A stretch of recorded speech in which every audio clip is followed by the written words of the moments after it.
understand and comprehend. Thank you again. But let me ask you this question about the Pittsboro Land Use Plan.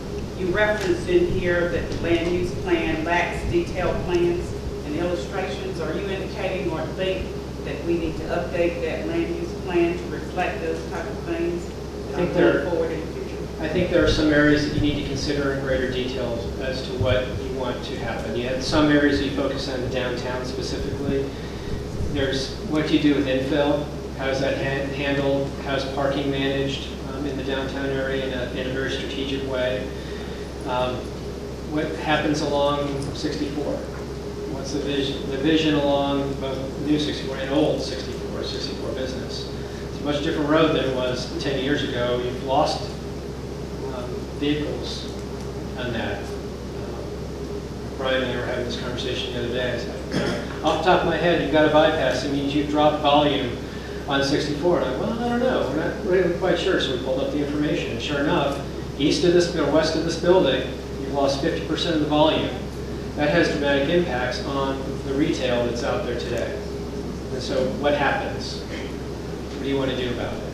So there is more detail, I think, that you need to move forward with sort of due haste because you've got this big development knocking at the door, and this is the best time you will have to be able to do some of those projects.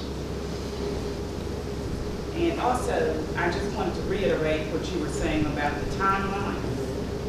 Now, you had said, basically, where the master plan preparation, and you were indicating there that you think it could be completed, well, the master plan, final approval. Now, what time frame are you looking at with that? Are you talking about probably within the next 4 to 6 weeks? Is that what you're looking at? That big green bubble is squarely in the second quarter, which is sometime in April, May, or June. I don't want to sort of cast any specific elements, but yeah, I mean, I think it's doable. We'll say the end before June 30th for sure. I think that's really reasonable to get all those other things that I've identified done. And then let me refer back to the discussion that Mr. Terry was having and Commissioner Fiocco, and you were in reference to the plan development agreement.